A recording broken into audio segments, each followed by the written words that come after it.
So okay guys, video பார்க்குற எல்லாருக்கும் வணக்கம். இன்றைக்கி நம்ம ஃப்ரைடே நைட் ஸ்மாக்டவுனுடைய ரிவ்யூ தான் பார்க்க போகிறோம். ஒரு நார்மலான ஷோவை நடத்திடுவாங்கன்னு பார்த்தேன், ஆனால் நியூ சாம்பியன் நல்ல ஒரு ஃபியூடோட இந்த வாரம் ஃப்ரைடே நைட் ஸ்மாக்டவுன் உண்மையிலேயே நல்லா இருந்தது. சரி வாங்க இன்றைக்கான ஸ்மாக்டவுன் ரிவ்யூ தமிழில் பார்க்கலாம். முதலாக சேனலுக்கு வந்திருக்கவங்க சப்ஸ்கிரைப் பண்ணிக்கோங்க, பெல் ஐக்கானை கிளிக் பண்ண மூலிமா தினமும் ஒரு ரஸ்லிங் செய்கிற தமிழ் மொழியில் தெரிஞ்சுக்கோங்க. ஷோ ஆரம்பித்த உடனே ஸ்மாக்டவுன் ஜெனரல் மேனேஜர் நிக் ஓடல்ஸ் என்ன சொல்கிறாருன்னா, இன்றைக்கி மெயின் ஈவெண்ட்டாக வந்து ட்ரூ மேக்கின்டையருக்கும் ஜேக்கப் ஹார்ட்டுக்கும் நாங்கள் டபிள்யூடபிள்யூடைய சாம்பியன்ஷிப்புக்கான ஒரு நம்பர் 1 கொண்டெண்டர் மேட்ச் நடத்த போகிறோம். இதற்கு முன்னாடி இந்த மேட்சை வந்து சாதாரண மேட்சை நடத்தினோம், இதை வந்து ஒரு நம்பர் 1 கண்டெண்டர் மேட்சை நடத்திருக்கிறோம். வெற்றி பெறவங்களுக்கு டபிள்யூடபிள்யூடைய நவம்பர் 1ஆம் தேதி நடக்கிற சாட்டர்டே மெயின் ஈவெண்ட்டில் அந்த வாய்ப்பு கிடைக்கும், கோடி ரோட்ஸை எதிர்த்து அப்படிங்கிற மாதிரி சொல்லிட்டு டபிள்யூடபிள்யூ சாம்பியனான கோடி ரோட்ஸை அன்புடன் வரவேற்கிறார். கோடி ரோட்ஸும் வராரு. கோடி ரோட்ஸும் ஃபேன்ஸ் எல்லாருமே கோடி கோடி ரோட்ஸ் கோடி கோடி ரோட்ஸ் இந்த மாதிரி பாடு வரவேற்கிறாங்க. இப்போது கோடி ரோட்ஸ் வந்து கிரவுன் ஜுவலில் நடந்ததை பற்றி சொன்னார். கோடி ரோட்ஸ், நான் வந்து தோற்று போயிட்டேன், என்னுடைய நண்பன் சுதோரன்ஸ் ரோலெக்ஸ் வாட்சை கொடுத்தேன், அவன் அந்த ரோலெக்ஸ் வாட்சே என் முகத்தில் அடித்து என்னை தோக்கடிச்சான். ஓகே, இதெல்லாம் வந்து நான் இதுக்கப்புறமா பேச போகிறது கிடையாது. ஏன்னா செத்ரோன்ஸோட பிஸ்னஸ் அப்படிங்கிறது அவன் ராட் சைட் இருக்குது, அவனுடைய பிரச்சனையில் நான் தலையிட போகிறது கிடையாது. நான் என்னுடைய பிரச்சனையில் தான் தலையிட போகிறேன். ஸோ இதுக்கப்புறமா ஸ்மாக்டவுன் பிராண்ட் தான் என்னோடய பிஸ்னஸ். ஸ்மாக்டவுன் சைடு என் சாம்பியன்ஷிப்புக்காக யார் மோத போகிறான் அப்படிங்கிறத பற்றி தான் நான் ஃபுல் அண்ட் ஃபுல் ஃபோக்கஸ் பண்ண போகிறேன். செத்ரோன்ஸோடைய பிஸ்னஸையோ அவன் சாம்பியன்ஷிப்புக்காக யாரெல்லாம் மோதுறா, அவன் விஷன் டீம் அவனை எதிர்கொண்டது, இதெல்லாம் பற்றி நான் பேச போகிறது இல்லை அப்படின்னு சொல்லிட்டு, வாட் யூ திங்க், நீங்கள் யாரை நினைக்கிறீங்க மெயின் ஈவெண்ட்டில் என்னுடைய சாம்பியன்ஷிப்புக்காக மோதுறது? ட்ரூ மேக்கின்டையரா அல்லது ஜேக்கப் ஹார்ட்டுவா? உங்களை மாதிரியே நானும் ஆவலோடு இருக்கிறேன். யார் வெற்றி பெற்று ஏன் சாம்பியன்ஷிப்புக்காக சாட்டர்டே மெயின் ஈவெண்ட்டில் மோத போகிறாங்க அப்படிங்கிறதுக்காக நான் வெயிட் பண்ணுறேன் அப்படிங்கிற மாதிரி கோடி ரோட்ஸ் பார்த்தீங்கன்னா ஓப்பன் ஸ்மாக்டவுன்லேயே ஒரு பயங்கரமான ஒரு ப்ரோமோ பேசியிருக்கிறாரு.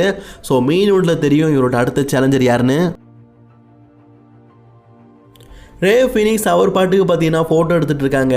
அங்கே சோலோ சிகா வந்து நிற்கிறாரு. எப்பா உனக்கு என்னப்பா பிரச்சனைன்னு கேட்கும் போது, எனக்கு நீ தான் பிரச்சனை, இந்த இடத்துல என்னுடைய டீம் மெம்பர்ஸில் அங்கே ஃபோட்டோ எடுக்கலான்னு வந்தால் நீ ஃபோட்டோ எடுத்துகிட்டு இருக்க, க்யூவில் நினைப்பா, க்யூவில் நின்று எடுக்கணும், அதுதான் சரியான விதிமுறை அப்படிங்கிற மாதிரி ரே ஃபினிக்ஸ் சொல்கிற. இதை கேட்டு கடுப்பான Solo Sikoa rules and regulation எங்களுக்கு கிடையாதுன்னு கோவத்தில் ரே ஃபினிக்ஸை அட்டாக் பண்ணுறாரு. அவரு கூட தான் 4 பேர் இருக்கிறாங்களே, டாங்கா, டாங்கா லோலா, டோலா லாங்கா மற்றும் டாலா டாங்கா, எல்லாம் டாங்கானே இருக்குது. பேசாமல் இந்த டீமுக்கு மை ஃபேமிலி ட்ரீ அப்படிங்கிறதுக்கு பதிலாக லோலா ஃபேமிலி அப்படின்னு வச்சுக்கோங்க, அதான் கரெக்டாக இருக்குது. இல்லாட்டா டாங்கா ஃபேமிலின்னு வச்சுக்கோங்க, எல்லாரும் பேரும் ஒரே மாதிரி இருக்குப்பா. சரி, ரே ஃபினிக்ஸை அட்டாக் பண்ணிட்டாங்க. அப்படியே மெயின் ஸ்டேஜில் பார்த்தோன்னா அலெக்சா பில்ஸ் மற்றும் ஷார்லட் ஃப்ளைர் 2 பேருமே சேர்ந்து அவங்க உமன்ஸ் டாக் டீம் சாம்பியன்ஷிப்பாக இப்போ டிஃபெண்ட் பண்ண போகிறாங்க. போன வாரமே சொல்லியிருந்தாங்க தன்னுடைய உமன்ஸ் டாக் டீம் சாம்பியன்ஷிப்பை சைரா மற்றும் சோலோஸுக்கும் ஆல்ரெடி பார்த்தீங்கன்னா உமன்ஸுக்கான ஸ்பேட் சாம்பியன் அண்ட் உமன்ஸுக்கான நார்த் அமெரிக்கன் சாம்பியன் சொல்லிட்டு 2 சாம்பியன்ஷிப்பை வச்சுருக்கிறாங்க நெக்ஸ்ட் சைடு. பட் இருந்தாலும் டாக் டீம் சாம்பியன்ஷிப் வேணும்னு சொல்லி வந்திருக்காங்க. அண்ட் பிளாக் மோனே, நம்ம NXT super star Blake Monroe Mariah, நம்ம AEW மரியான்னு சொன்னால் நிறைய பேருக்கு தெரியும். அவங்க வந்து ஆடியன்ஸ் சைடு உட்காந்து இந்த மேட்ச் எப்படி நடக்கு அப்படிங்கிறத பார்க்கறதுக்காக இருக்கிறாங்க. ஏன்னா சோலோ ரூக்கா கூட பார்த்தீங்கன்னா ஒரு பெரிய பிரச்சனை இருக்குது. ஸோ அதனால் பார்த்தீங்கன்னா இவங்க வந்து ஆடியன்ஸ் சைடு இவங்க எப்படி பர்ஃபார்மன்ஸ் பண்ணுறாங்க அப்படிங்கிறதுக்காக சும்மா பார்க்கறதுக்காக தான் விட்டுருக்காங்க ஆடியன்ஸ் சைடு பற்றி. இந்த டாக் டீம் சாம்பியன்ஷிப் மேட்சை பொறுத்த வரைக்கும் உண்மையிலேயே நல்லா கொண்டு போகிறாங்க. சோலோ ரூக்கா டீமை பொறுத்த வரைக்கும் எப்படியாவது பார்த்தீங்கன்னா இதில் வந்து நம்ம வந்து சாம்பியன்ஷிப்பை வெற்றி பெறணும் அப்படிங்கிற முயற்சியில் ரொம்பவே முயற்சி பண்ணுறாங்க. பட் ஆனால் என்ன பிரோஜனம், ஷார்லட் ஃப்ளருடைய அந்த லாக்கில் எல்லாருக்குமே கால் வலிக்க தான் செய்யும். ஃபைனலி ஷார்லட் ஃப்ளர் மற்றும் அலெக்சா பில்ஸே அவங்களுடைய உமன்ஸ் டாக் டீம் சாம்பியன்ஷிப்பை ரீட்டைன் பண்ணிட்டாங்க. ரீட்டைன் பண்ணாலும் பார்த்தீங்கன்னா ஜயரா மற்றும் சோலோ ரூக்கா 2 பேருடைய கையை பிடிச்சி அவங்கக்கிட்ட ஒரு வாழ்த்துக்களை தெரிவிச்சுட்டு போயிருக்கிறாங்க. ஏன்னா ஆசம் மேட்சாக இன்றைக்கி விளையாடிருக்கிறாங்க NXT பிராண்டில் வந்து. ஸோ அதுக்காகவே பார்த்தீங்கன்னா 2 பேருக்கும் கை கொடுத்துட்டு போயிருக்கிறாங்க.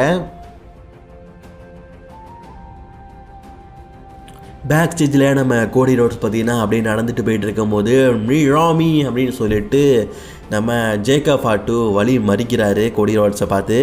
கோடியே இன்றைக்கி நான் வந்து மெயின் இவெண்ட்டில் அன்டிஸ்பியூட்டட் யூனிவர்சல் சாம்பியன்ஷிப்புக்காக ட்ரூ மாக்கிண்டர் எடுத்து மோத போகிறேன். நீ மேபி ட்ரூ மாக்கிண்டர் கூட மீண்டும் ஒரு மேட்ச்சில் விடலாம்னு எதிர்பார்த்துருப்ப. ஆனால் ரோமி என் கூட மோதுன்னு சொல்லிட்டு நீ எதிர்பார்க்கல. கண்டிப்பாக இந்த மேட்ச்சில் நான் வெற்றி பெறுவேன். அன்டிஸ்பியூட்டட் யூனிவர்சல் சாம்பியன்ஷிப் பக்கமாக ஓன் டைட்டில் பக்கம் நான் வருவேன் அப்படிங்கிற மாதிரி ஜேக்கப் ஃபாட்டு கோடி ரோட்ஸை பார்த்து சொல்கிறாரு. எஸ் டான், இது உன்னுடைய நேரம், அதுக்காக வெயிட் பண்ணுறேன் அப்படிங்கிற மாதிரி கோடி ரோட்ஸும் சொல்கிறாரு. ஜேக்கப் ஃபாட்டும் பார்த்தீங்கன்னா கண்டிப்பாக அதில் நான் வெற்றி பெறுவேன். அண்ட் சாட்டர்டே மெயின் இவெண்ட்டில் அன்டிஸ்பியூட்டட் யூனிவர்சல் சாம்பியன் ஆகுவேன். இரோமி, அந்த இரோமிக்கு அர்த்தம் என்னப்பா? ஒருவேளை இரானி டாய் கேட்குறாரா? ஒன்றும் புரியலை. அடிக்கடி ஜேக்கப் ஃபாட்டு இரோமின்னு சொல்கிறாரு. அதுக்கான அர்த்தங்கள் எனிஒன் யாராவது தெரிஞ்சதுன்னா கமெண்ட் பாக்ஸில் கமெண்ட் பண்ணுங்கள். உங்கள் பேர்னால் நான் அடுத்த வீடியோவில் இதுதான்ப்பா அர்த்தம் அப்படிங்கிறத நான் செக் பண்ணிவிட்டு சொல்லுவேன். ஏன்னா நானே சொல்லிட்டேன்னா நீங்கள் ஏதாவது டைப் பண்ணிடுவீங்க. அதை சொல்லிட்டு சில பேர் தப்பாக சொல்லுவாங்க, சில பேர் ரைட்டாக சொல்லியிருப்பீங்களா, அதை சர்ச் பண்ணி இதுதான் ஆன்சர் அப்படிங்கிறத நான் கண்டிப்பாக சொல்கிறேன். சரிங்களா? அண்ட் இன்றைக்கி மெயின் விழுந்த மேட்ச் நடக்க போகுது. அண்ட் இப்போ பார்க்குறீங்களே பாதி பிச்சு போட்ட அரினா, இதுதான் சர்வே சீரிஸ் வார் கேமுக்கான அரினா. ஏன்னப்பா பாதி தான் இருக்குதுன்னு கேட்டிங்கன்னா அந்த அரினா அப்படி தாங்க. ஸோ இது வந்து சாண்டியாகோவில் இருக்குது. ஆனால் 27,000 பேர் உட்காரலாம். அந்தளவுக்கு பெரிய அரினா தான். என்ன ஆஃப் அரினா தான் இருக்கும். பாதி அரினா வெள்ளத்தில் பிச்சுட்டு போயிட்டு இப்படி தான் இருக்கும். அட்ஜஸ்ட் பண்ணிக்கோங்க இந்த வருஷம் சர்வைவ் சீரிஸ் வார் கேமை. ஏன்னா வழக்கமாக ஃபுல் அரினாவில் நம்ம பார்த்துருக்கோம். இந்த தடவை ஆஃப் அரினாவில் பார்க்க போகிறோம். எப்படி இருக்க போகுதுன்னே தெரியல. ஆக்சுவலி இந்த என்ட்ரன்ஸ் சைடு இருக்குல்ல, அங்கே வந்து ரசல்ஸ் என்ட்ரன்ஸ் ஆகிற மாதிரி வைப்பாங்க போல இருக்குது. என்ட்ரன்ஸ் ஆகிற மாதிரி வச்சா சரி, ரசல்ஸ் எங்கே உட்காருவாங்க அது டவுட் இருக்குல்ல. சரி, அதே மாதிரி அலிஸ்டா பிளாக் வந்து பேக் ஸ்டேஜில் ஒரு ப்ரொமோ பேசுகிறாரு. கூடவே ஒரு நாகப்பாம்பு நாகக்கண்ணி நம்ம ஜலீனா வெகாவும் அவங்க கூட இருக்கிறாங்க. ஸோ என்ன சொல்கிறாங்க அப்படின்னு கேட்டிங்கன்னா, பாஸ்ட் வீக்கில் நடந்த எல்லாமே வந்து ஸ்கிரிப்டடு. அதாவது போன வாரம் பார்த்திங்கன்னா அலிஸ்டா பிளாக் அட்டாக் பண்ணதுக்காக ஜலீனா வெகா வந்திருப்பாங்க. இது நாங்கள் ஆல்ரெடி பிளான் போட்டு வச்சது, ஆல்ரெடி திட்டமிட்டு பண்ணது, திட்டமிட்ட செயல். நாங்கள் ஆல்ரெடி இப்படிலாம் பண்ணணும் அப்படின்னு சொல்லிட்டு திட்டமிட்டு வச்சுருந்தோம். அப்படி திட்டமிட்டு பண்ணதை தான் நாங்கள் இப்போ செயல்படுத்தியிருக்கிறோம். ஸோ போன வாரம் வந்து இந்த மாதிரி ஜலீனா வெகா வருவா, நாங்கள் வந்து மேஜிக்கல் விஷயத்தை பண்ணுவோம், இது எல்லாமே பேசப்பட்ட விஷயம். இனி வரும் காலங்களில் நிறைய மேஜிக்கான மிஸ்ட்ரியான விஷயத்தெல்லாம் பார்க்க போகிறீங்க அப்படிங்கிற மாதிரி ஒரு ப்ரோமோ பேசியிருக்கிறாங்க. ஜலீனா வெகாக்கா வயிற்றுலலாம் பாம்பு சுற்றுதுங்க. ஒருவேளை பல்ல பிடுங்கின பாம்பாக இருக்குமோ? அடுத்தபடியாக பார்த்தீங்கன்னா மிஸ்ஸு வந்து ஸ்மாக்டவுன் ஜென்ரல் மேனேஜர்கிட்ட முக்கியமான ஒரு சில விஷயத்தை கேட்குறாரு. அதுக்கு அவரும் பார்த்தீங்கன்னா ஓகே யூ டான் அப்படிங்கிற மாதிரி சொல்லியிருக்காரு. அதுக்கான அர்த்தம் என்ன அப்படின்னு நமக்கு தெரியல. ஆனால் அந்த இடத்துக்கு சாமி ஜெயின் வராரு. சாமி ஜெயின் என்ன சொல்கிறாருன்னா, போன வாரம் வந்து நான் சினுஸ்கே நாக்கமோரா கூட்ட United championship banner open challenge விட்டேன். அதில் வந்து ஒயிட் 6 வந்து என்னை டிஸ்ட்ராய் பண்ணி அந்த மேட்ச்சு டிஸ்குவாலிஃபை பண்ணி முடிச்சிட்டாங்க. பட் இருந்தாலும் நான் என்னுடைய யுனைடெட் சாம்பியன்ஷிப் ஓப்பன் சேலஞ்சுக்கு ஷின்சே நாக்கமோராக்கு தான் கொடுக்க போகிறேன் அப்படின்னு சொல்கிறாரு. அதுக்கு ஸ்மாக்டவுன் ஜெனரல் மேனேஜர் நாக்கமோரா வந்து ஜப்பானில் இருக்கான்ப்பா, அவங்க லைவ் ஷோ நடக்குது, அவன் லைவ் ஷோவில் பிஸியாக இருக்கிறான், ஸோ அதனால் அவனால் வர முடியாது, ஸோ அதுக்கு பதிலாக இன்றைக்கி உனக்கு வந்து வேற ஒரு ஆப்பரண்ட்டை தேர்ந்தெடுக்கலாம் அப்படின்னு சொல்கிறாரு. அண்ட் சாமி ஜெயினும் பார்த்தீங்கன்னா யுனைடெட் சாம்பியன்ஷிப் ஓப்பன் சேலஞ்சிங், இது அவருடைய 6வது யுனைடெட் சாம்பியன்ஷிப் ஓப்பன் சேலஞ்சிங்னு நினைக்கிறேன். ஸோ யார் அப்படின்னு பார்க்கும்போது மிஸ் தான் வந்து நிற்கிறாரு. இதற்கு முன்பு நான் யுனைடெட் சாம்பியன்ஷிப்பை வின் பண்ணியிருக்கிறேன், இன்றைக்கி உன்னுடைய ஓப்பன் சேலஞ்சிங் அக்செப்ட் பண்ணி நான் இன்றைக்கி மீண்டும் வரேன் அப்படிங்கிற மாதிரி மிஸ் பேசிகிட்டு இருக்காரு. அண்ட் அதே நேரத்தில் பார்த்தீங்கன்னா கார்மலைஸ், இதுக்கு முன்னாடி கார்மலைஸ் வந்து ஓப்பன் சேலஞ்சு விடும்போது இதே மாதிரி இவரை அட்டாக் பண்ணது அப்படிங்கிறது இந்த அட்டாக் பார்ட் மிஸ் தான். அதுக்காகவே திருப்பி ஒரு அட்டாக் பண்ணுறாரு. அண்ட் காய்ஸ் இப்போ WWE பார்த்தீங்கன்னா வேறு ஒரு ஆப்பனண்ட்டை தேர்ந்தெடுத்தாகணும். 2 பேருமே மாறி மாறி சண்டை போட்டதுனால யார் சாமி ஜெயின் கூட மோத போகிறா அப்படிங்கிறது ஒரு மிஸ்ட்ரியாக இருக்குது. ஆனால் இந்த நேரத்தில் தான் Tuesday. Yes guys, Joe Dracono நீண்ட நாட்களாக இன்ஜுரியிலிருந்து அவதிப்பட்டவர் இன்னைக்கு ஸ்மாக்டவுனுக்கு ரிட்டர்ன் ஆகிட்டார். ஸோ ஸ்மாக்டவுன் பிராண்டோட அஃபிஷியல் ட்ரெஸ்ஸில் ஓப்பனிங் மேட்ச், அதாவது அவருடைய ரிட்டர்ன் மேட்சே பார்த்தீங்கன்னா இவரோட சாம்பியன்ஷிப் மேட்ச் தான் அன்றைக்கி இருக்குது. ஸோ ஜியோ ராகவா எப்படிப்பட்ட மல்யுத்த வீரர் அப்படிங்கிறது உங்களுக்கு தெரியும். பட் அன்றைக்கி சாமி ஜெயினுக்கு தன்னை நிரூபிக்க போகிறாரு. யுனைடெட் சாம்பியன்ஷிப் மேட்ச் ஆரம்பித்ததுலேருந்து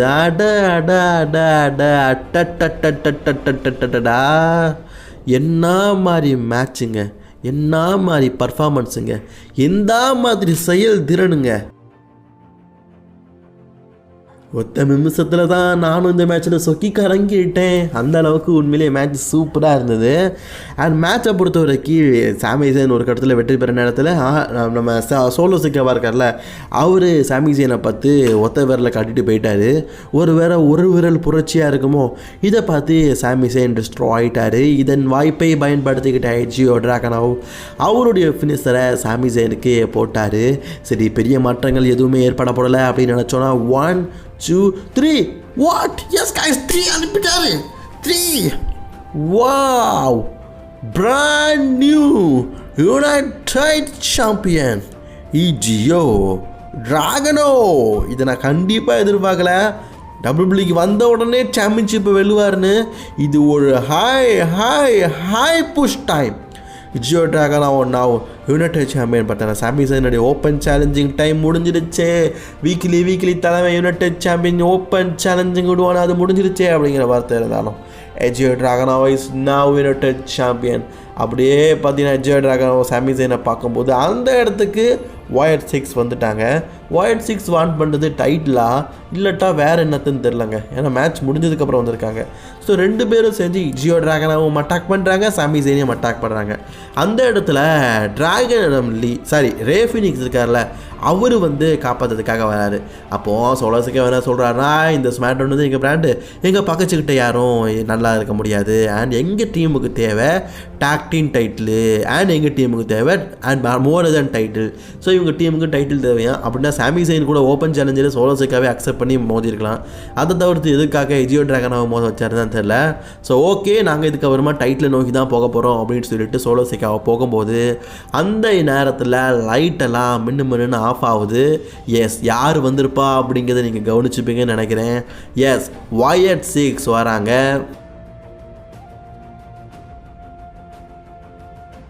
ஒரு நிமிஷம் நான் ஸ்க்ரீனில் பிரேவ் ஒயிட்டை பார்த்த மாதிரி ஆயிடுச்சு. போர்டாலஸோட ஃபேஸ் கட். என் அண்ணன் தம்பி 2 பேரும் ஒரே மாதிரி தான் இருப்பானுங்க. அந்த ஆடியெல்லாம் வளர்த்துருக்காது. அப்படியே முடியெல்லாம் சடை பண்ணி போட்டாருன்னா அப்படியே போர்டாலஸ் பார்க்கறதுக்கு பிரேவ் ஒயிட் மாதிரியே இருப்பார்னு நினைக்கிறேன். அண்ட் 2 டீமுமே அப்படியே ஃபேஸ் டு ஃபேஸ் பார்க்குறாங்க. ஒரு கட்டத்தில் ஃபேஸ் டு ஃபேஸ் பார்த்தவங்க அப்படியே ரிங்குக்குள்ளே வராங்க. ஸோ ஒயட் 6 இருக்கிற டாக்டின் டைட்டில் இப்போது எம்எஃப்டி டீம் வந்து வான் பண்ணுறாங்க எங்களுக்கு வேணும்னு. அதுக்காக ரிங்குக்குள்ளே வந்து நிற்கிறாங்க. 2 டீமுமே பார்த்தீங்கன்னா அப்படியே ஃபேஸ் டு ஃபேஸ் பார்க்க சோலோஸுக்காப்பா இதுக்கான நேரம் இது இல்லை, இன்னொரு நாள் பார்த்துக்கலாம் அப்படின்னு சொல்லிட்டு தான் டீம் மெம்பர்ஸை கூட்டிகிட்டு போயிட்டார். ஸோ கூடிய சீக்கிரம் இவங்களுக்குள்ள ஒரு மேட்ச் இருக்குது அப்படிங்கிறது ஒரு ஹிண்டிங் மூலிமா நமக்கு சொல்லியிருக்கிறாங்க மக்களே. அண்ட் கியனா ஜேம்ஸ் இருக்காங்கள்ல, அவங்க வந்து உமன்ஸ் சாம்பியனான டிஃபனி கிட்ட, டிஃபனி நீ வந்து க்ரௌன் ஜுவல் சாம்பியன்ஷிப்பில் தோற்று போயிட்ட, ஸோ இப்போது நீ வந்து அன்டிஃபிட்டட் கிடையாது. அண்ட் உன்னுடைய சாம்பியன்ஷிப்பாக நாங்கள் வந்து அடுத்ததாக ஜூலியாவை இறக்கலான்னு இருக்கிறோம். ஸோ ஜூலியாவுக்கும் உனக்கும் ஒரு பெரிய பிரச்சனை இருக்குல்ல, அதை தீர்த்து வைக்கும் விதமாக நீ உன் டைட்டில் ஜூலியாவுக்கு அகேன்ஸ்டாக டிஃபெண்ட் பண்ணு அப்படிங்கிற மாதிரி சொல்கிறாங்க. ஸோ அதுக்கு ஜூலியா கிட்ட இருக்க டைட்டில் அவள் ஃபஸ்ட்டு அவள் டிஃபெண்ட் பண்ணிட்டு நான் என் டைட்டில் பார்த்துக்கிறேன் அப்படிங்கிற மாதிரி சொல்கிறாங்க. அண்ட் காய்ஸ் 2025 ஸ்டிஃபனி சேஷன் ஒரே ஒரு மேட்ச்சில் தான் தோற்று போயிருக்கிறாங்களாம். 17-1 அப்படிங்கிற ரேஸ்ட்டில் இருக்கிறாங்க. அந்த ஒத்த மேட்ச்லேயே அவங்கள வின் பண்ண வச்சுருக்கலாம். பட் ஆனால் பாலிட்டிக்ஸ் ஆகிடுச்சு கைஸ், பாலிட்டிக்ஸ் ஆகிடுச்சு. அண்ட் பேக் சைடில் மோட்டார் சிட்டி மிஷினுக்குன்னு பார்த்தீங்கன்னா அவங்க வந்து இதை இன்டர்வியூ கொடுத்துட்டு ஃபோட்டோ ஷூட்லாம் எடுத்துகிட்டு இருக்கும்போது அந்த இடத்துக்கு பார்த்தீங்கன்னா அம்பேட்டா குரேரோ மற்றும் மேஞ்சி குரோஸா 2 பேரும் வந்திருக்காங்க. 2 பேரும் வந்து இவங்க 2 டீமுக்குள்ளே பார்த்தீங்கன்னா ஒரு பெரிய சண்டை ஏற்படுது. ஸோ 2 பேருமே பார்த்தீங்கன்னா நீ என்ட்ரி கொடுக்கலாமா, நான் என்ட்ரி கொடுக்கலாமா, டாக்டின் டீலுக்காக அடுத்து நீ முதலாமா நான் முதலாமா சொல்லும்போது சரி எதுக்காக நம்ம பேசிகிட்டு இருக்கணும், இன்றைக்கி நம்ம ஒரு மேட்சே வச்சுக்கலாமே அப்படின்னு பேசி இப்போ மெயின் ஷோவில் மேட்சே நடக்குது. So motor city machine gun இன்றைக்கி அம்பேட்டா குரேரோ மற்றும் மேஞ்சி குரோஸா அகேன்ஸ்டாக மோத போகிறாங்க. ஆமாம், நம்ம ஆளை காணும் பற்றியெல்லாம் யாருன்னு தெரியுதா அவங்களுக்கு? கமெண்ட் பாக்ஸில் கமெண்ட் பண்ணிக்கோங்க, நான் சொல்ல மாட்டேன். சரி, லாஸ் கிளாஸாக வந்துட்டாங்க. ஸோ லாஸ் கிளாஸாக விசிஸ் மோட்டார் சிட்டி மிஷின் கன் இந்த மேட்ச் ரொம்ப நல்லாவே கொண்டு போயிட்டுருக்காங்க. சரி, இது ஒரு நார்மல் மேட்ச்னால நம்ம வெற்றியாளர் யார் அப்படிங்கிறத சொல்லிடலாம். மோட்டார் சிட்டி மிஷின் கன் தான் பார்த்தீங்கன்னா இந்த மேட்ச்சில் ரொம்பவே க்ளீனாக அம்பேட்டா குரேரோ மற்றும் மேஜர் கிளாஸாக வீழ்த்தி மோட்டார் சிட்டி மிஷின் கன் இந்த வச்சு விட்டுறாங்க. ஸோ பேக் சைடில் ஃபேக்ஸியம் டீம் வந்து இன்றைக்கி பார்த்தியா ஹம்பர்டக்கரோட எப்படி அவங்களுக்கான டாக்டிங் மேட்ச்சில் கேட்டாங்களோ அதே மாதிரி நம்மளும் டாக்டிங் மேட்ச் விளையாடணும், டாக்டிங் டைட்டிலுக்காக நம்ம இதுக்கப்புறமா போகணும், அந்த மாதிரி நிறைய விஷயங்களை பற்றி பேசிகிட்டு இருக்காங்க. அப்போ அந்த இடத்துல வந்து தொமாசா சாம்பா அண்ட் ஜானி கேல்கனோ இவங்க 2 பேரையும் வம்புழுக்கிறாங்க. ஸோ 2 பேரும் இதுக்கு முன்னாடி டாக்டிங் சாம்பியன்ஷிப் நம்பர் 1 கண்டர் மேட்ச்சில் மோதினீங்க, தோற்று போயிட்டீங்க. அதுக்கு இவங்க 2 பேரும் சொல்கிறாங்க நீங்களும் தான் மோதினீங்க, நீங்களும் தோற்று போயிட்டீங்கன்னு. ஸோ நமக்குள்ளே ஒரு மேட்ச் வச்சுக்கலாம், ஸோ நெக்ஸ்ட் வீக் வச்சுக்கலாமா அப்படின்னு கேட்கும்போது ஓகே அப்படிங்கிற மாதிரி சொல்லிட்டாங்க. ஸோ நெக்ஸ்ட் வீக் டிஓஐக்கும் ஆக்சியன் மற்றும் நேந்தன் ஃபெரர்ஸ் நம்ம ஃபேக்ஷன் டீம் இருக்குல்ல அவங்களுக்குள்ள ஒரு மேட்ச் இருக்குது.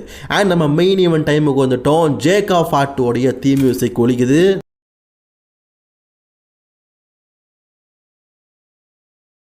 ராமி சம்மவன் வேர் வூல்ஃப் எங்கப்பா ஜேக்கா ஃபாட்டோவை காணோம். வெயிட் அ மினிட் காய்ஸ், எல்லாருமே ஓடி அடிச்சு இங்கே ஓடுறானுங்களே, எங்கே ஓடுறானுங்க?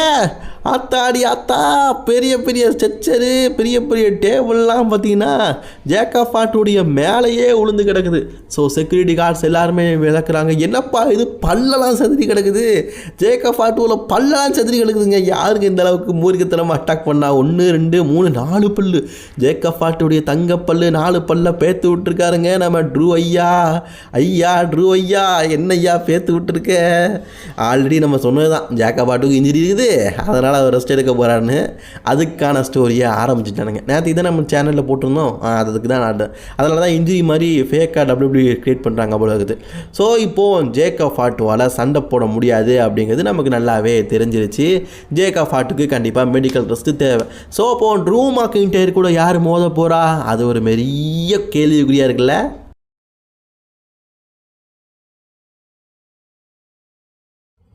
ஜேக்கா ஃபாட்டு இப்போவும் சொல்கிறாரு, ஐ எம் ரெடி, நான் வந்து நம்பர் 1 கண்டென்டர் மேட்ச்சு இதில் கண்டிப்பாக விளையாடுறேன்னு. வேண்டாம் ஜேக்கப்பு, இப்போ நீ மெடிக்கல் டீம்கிட்ட கண்டிப்பாக போய் ஆகணும். காலில் வர அடிபட்டுருக்குது, எல்போல் அடிபட்டுருக்குது, வாயிலிருந்து ரத்தமாக வருது, ஸோ பல பிரச்சனைகள் இருக்குது, இந்த மேட்ச் நீ விளையாட வேண்டாம் அப்படின்னு சொல்லிட்டு எல்லாருமே சேர்ந்து ஹாஸ்பிட்டலுக்கு கூட்டிகிட்டு போகிறாங்க. ஸோ ஜேக்கா ஃபாட்டுக்கு ஒரு குட் பை கொடுத்துக்கோங்கப்பா, இன்னும் பல நாட்கள் வரமாட்டார், இன்ஜுரிலாம் முடிச்சுட்டு வந்துருப்பார். பாய் ஜேக்கா ஃபாட்டு. என்னத்தை செய்ய, ஒன்றும் சொல்கிறதுக்கு இல்லை, அவருக்கு இன்ஜுரி இருக்குது, எப்படியும் போய் தான் ஆகணும். அண்ட் மெயின் ஷோக்கு நம்ம ட்ரூ மேக்கின்டையர் வந்துட்டார், தலைமை ஆவலுடன் இருக்கிறார். ஏன்னா இப்போ ஜேக்கா ஃபாட்டுவை போட்டு தெரியாச்சு, மெயின் இவெண்ட்டில் ஆப்பனண்டே இல்லை. ஸோ தான் வெற்றியாளர் அப்படிங்கிற ஆணவம் வந்துருச்சு. ஸோ இப்போ ரெஃப்ரி கிட்ட சொல்கிறாரு, அவன் தான் இல்லைல்ல நான் தானே வெற்றியாளர், ஸோ என் கையை ரைஸ் பண்ணி நான் தான் வெற்றியாளர் அப்படிங்கிறத ரசிகர்கள் மத்தியில் சொல்லு அப்படிங்கிற மாதிரி ரெஃப்ரி கிட்ட சொல்ல ரெஃப்ரி கொஞ்சம் யோசிக்கிறாரு. அப்போது அங்கே ஸ்மாக்டவுன் ஜெனரல் மேனேஜர் வராரு. ஸ்மாக்டவுன் ஜெனரல் மேனேஜர் என்ன வந்து சொல்கிறாருன்னா, இந்த மேட்ச்சில் ஜேக்கா ஃபாட்டுவை நீ கொடூரமாக அட்டாக் பண்ணியிருக்கிற, மேட்ச் நடக்க முன்னாடி அட்டாக் பண்ணியிருக்கிற, ஸோ இந்த மேட்ச் இப்போ நடக்காட்டாலும் இதன் முடிவு எல்லாத்தையுமே அன்டிஸ்பியூட்டட் சாம்பியனான கோடி ரோட்ஸை எடுப்பான் அப்படின்னு சொல்லிட்டு கோடி ரோட்ஸை கூப்பிட்றாரு. கோடி ரோட்ஸ் சொல்கிறாரு, இது ஒரு கண்டெண்டர் மேட்ச், இதில் உன்னுடைய சீட்டிங் தனத்தை காட்டிட்டு ட்ரூ, பட் இருந்தாலும் நான் இப்போ சொல்கிறேன், இந்த கண்டெண்டர் மேட்ச் நடக்க தான் போகுது, என்ன வீழ்த்திட்டு நீ அன்டிஸ்பியூட்டட் யூனிவர்சல் சாம்பியன்ஷிப்பாக மோதிக்க அப்படின்னு சொல்கிறாரு. So Cody Rhodes versus Drew McIntyre for the main event of the SmackDown. வெற்றி பெறுவர்களுக்கு undisputed universal championship, already Cody Rhodes தான் சாம்பியன், அவர்கிட்ட இருக்க வாய்ப்பு கிடைக்கும். மேட்ச் நடக்கிறதுக்கு முன்னாடியே 2 பேருமே பார்த்தீங்கன்னா மாற்றி ஆடியன்ஸ் சைடு என்ன எங்கெல்லாமோ சண்டை போடலாமோ எல்லா இடத்துலையும் போய் பார்த்தீங்கன்னா கோடி ரோட்ஸும் ட்ரூ மேக்கின்டையரும் மாற்றி சண்டை போடுறாங்க. ரெஃப்ரீஸும் தடுத்து பார்க்குறாரு, இல்லைங்க எங்கள் சண்டையெல்லாம் நிறுத்துகிற மாதிரி இல்லை. ஒரு கட்டத்தில் ரிங்குக்குள்ளே வந்து சண்டை போடுறதுக்கு வந்துட்டாங்க.